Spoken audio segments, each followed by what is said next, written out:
Sisigang tayo guys ng beef or baka. Sinigang guys.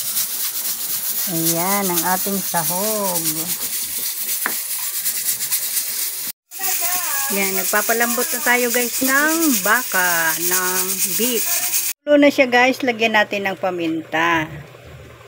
Yan. Ayan na, malambot na yan siya guys.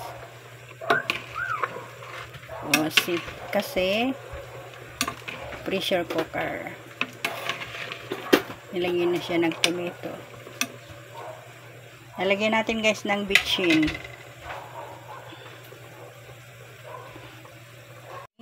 Bitchin. Ayan. Maglagay tayo guys ng sinigang mix. Ayan. Kulong-kulo na guys. Ilagay na natin yung ating sitaw. Ayan. Kasi kulong-kulo na siya guys.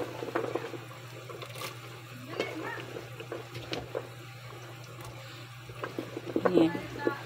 Maglalagay tayo guys ng okra. Masarap guys may okra. Ayan. Pinagsabay-sabay ko na guys. Sabay-sabay niya siya. Ayan.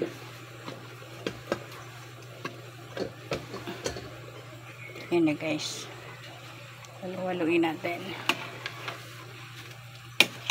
Ayan. Mas maraming gulay guys. Kasi masarap guys yung gulay. Konti lang guys yung laman niya. Ayan na. So, i-cover natin ulit. At hintayin natin lumambot siya. Okay.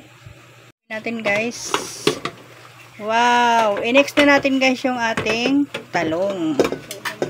Okay. Pinakang last touch natin ang talong. Ayan.